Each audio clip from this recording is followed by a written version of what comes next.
The Minnesota Vikings took a step back in the 2020 season, finishing below 500 for the first time in 6 years. But there were two positives to build upon, that being the absolute stellar play of Dalvin Cook and wideout Justin Jefferson, who made the Pro Bowl in his rookie season. Without much cap room to operate, the Vikings shifted their focus to the NFL draft, trying to improve upon a roster that underachieved in 2020. In the first round, they traded back and selected offensive tackle Christian Darrisaw. Then in round 3, they took former Texas A&M QB Kellen Mond, which some took as putting the Vikings' current franchise quarterback Kirk Cousins on notice. The pressure is something that Cousins has dealt with his entire career. You do evaluate every day yourself, you evaluate your comfort level, you evaluate how your offense is playing, and if you're up to par. So can Cousins return a talented Vikings roster back to the postseason? Certainly capable. We're loaded. We have a chance to do something pretty special.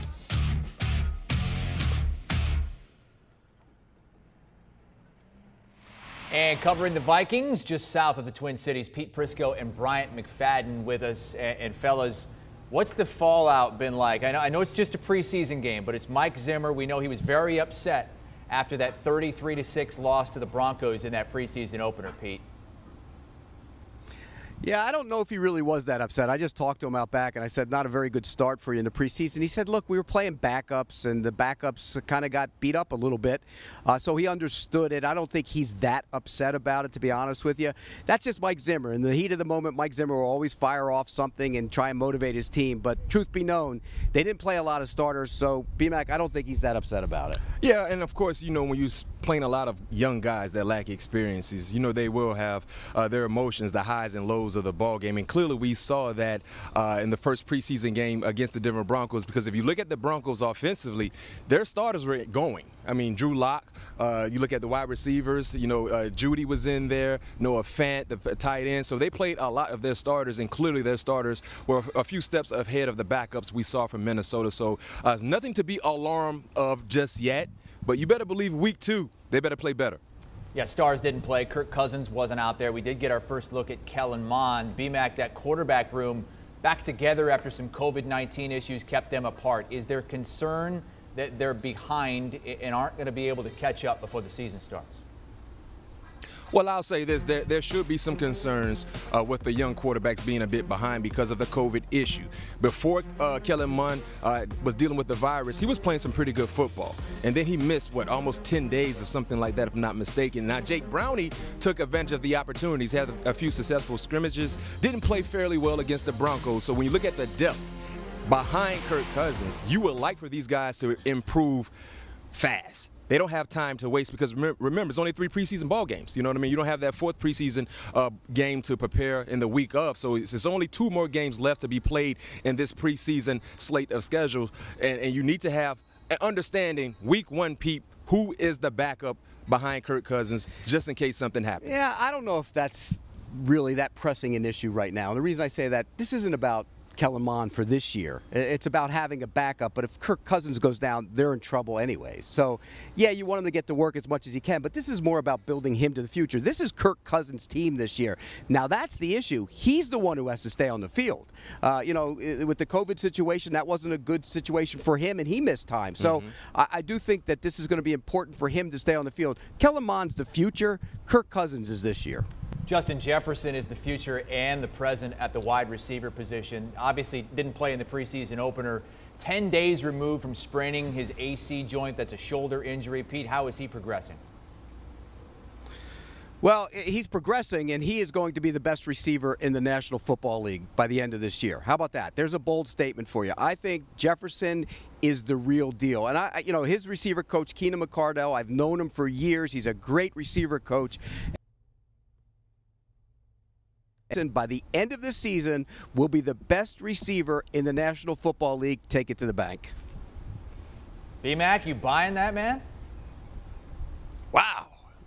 Bold statement. We just got rolling, Pete, and you already bringing the heat. I got to do it for you, I BMac. love it. I know you love it. Straight off the grill. Justin Jefferson definitely could take the league by storm, similar to what he did last year, because he's that type of talent.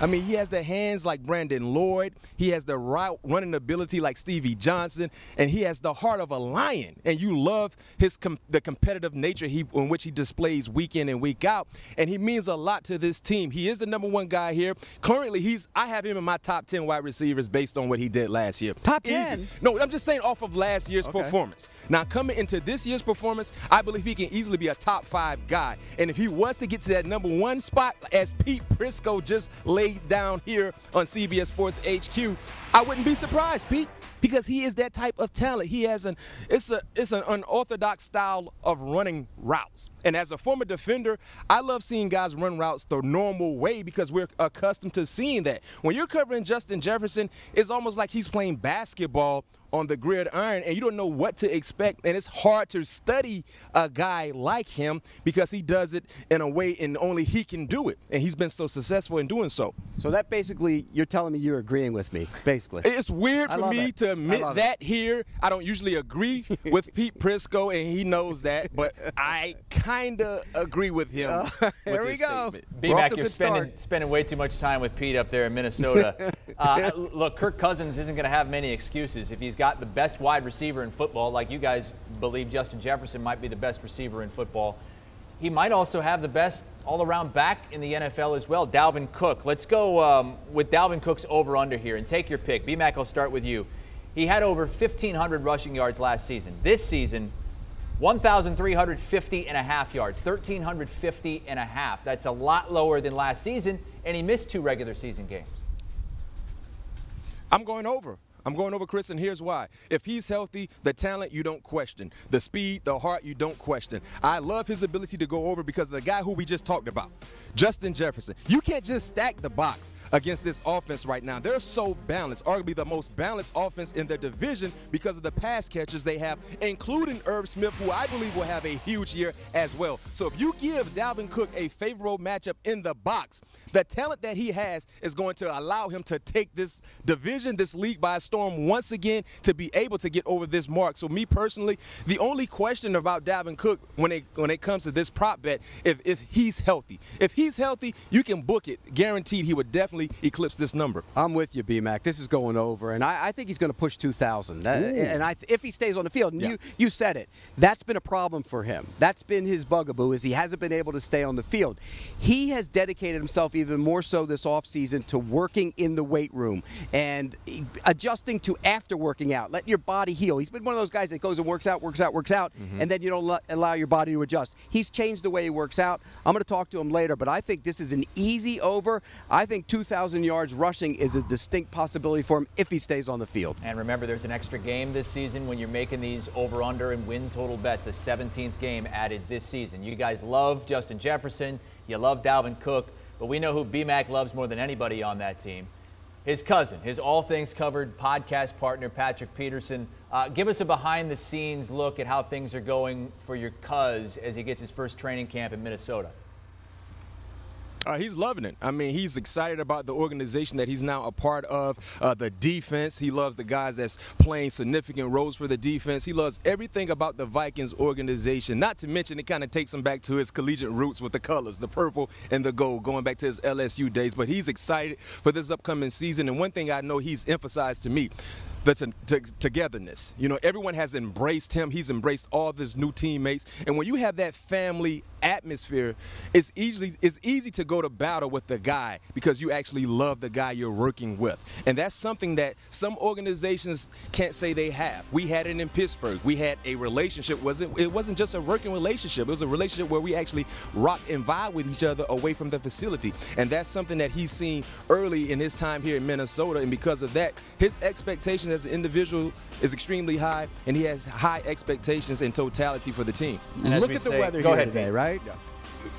Look at the weather here today. It's 85 degrees. It's sunny. Let's see what Pete says about Minnesota in December and in January when they have 0-degree days. That's true. They do have an indoor stadium, though, Pete. They're no longer playing outside like they did back in your childhood days where the Mall of America side. You got to live in it. You got to live in it. Still, you got to live in it. BMac, we'll be talking with you throughout the afternoon as they hang out with the Vikings today at training camp just south of Minneapolis. And a very special All Things Covered this week with BMac and Patrick Peterson of the Vikings. Download and follow today.